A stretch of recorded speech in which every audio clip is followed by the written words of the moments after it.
Fl-okkażjoni tal-Jum Internazzjonali kontra l-vjolenza fuq in-nisa magħrufa wkoll bħala White Ribbon Day ġiet imwaffqa l-koalizzjoni tal-irġiel kontra l-vjolenza. Din il-koalizzjoni twaffqet bilan li tħeġġeġ lill-irġiel u s-subien ta' kull età biex iqumu jtemmu kull xorta ta' vjolenza, partikolarment fil-konfront tan-nisa u tfal. Iċ-chairperson tal-koalizzjoni Lara Dimitrijevic flimkien mal-kelliem uffiċjali tal-koalizzjoni Mark Pellicano il-kol aċċennaw fuq kif il-vjolenza domestika mhix sempliċiment problema privata tal-familja li trid tinżamm wara l-bibien magħluqa, iżda sitwazzjoni pubblika li twassal għal problemi fis-soċjetà.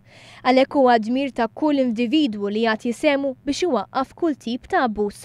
Studju internazzjonali wera kif il-persentaġġ ta' tfal Maltin li jiġu bullied imqar darba f'ġimgħa huwa ogħla mill-medja internazzjonali.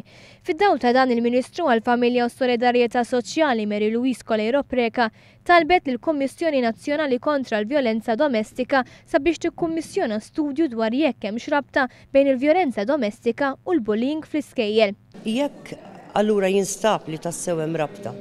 Dak li l-Aġenzija Appoġġ qed tirrapporta li qed jiġi għal konoxxenza tagħha, allura dak huwa biss tip of the iceberg. Però aktar minn hekk, jekk aħna niskopru li tassew hemm rabta, allura nkun nistgħu mmorru wkoll mill-ewwel biex nieħdu l-azzjonijiet aktar faqthom. Saħqet kif koalizzjonijiet bħal tal-irġiel kontra l-vjolenza turi qabża kbira fil-mentalità tas-soċjetà e kif permezz ta' ħidma konġunta bejn l-irġiel u n-nisa il-messaġġ kontra l-vjolenza domestika ikun aktar b'saħħtu u jħalli aktar effett.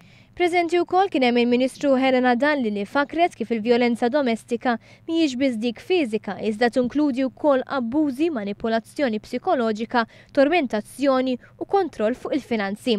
Hija esprimiet is-sodisfazzjon tagħha li permezz tal-ħidma ta' din il-koalizzjoni tista' tinbidel il-mentalità ta' kif l-irġiel stess iħarsu lejn il-problema ta' vjolenza domestika.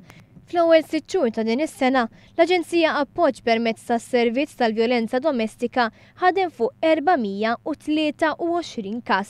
Kien hemm ukoll 37 każ li ħadu s-servizz minn qabel. Ix-shelter ta' emerġenza tal-Aġenzija immirat għal nisa vittmi ta' vjolenza domestika, filwaqt li kien hemm 78 każ ta' aggressuri li ħadmu magħhom il-Perpetrator Services tal-Aġenzija matul l-istess perjodu.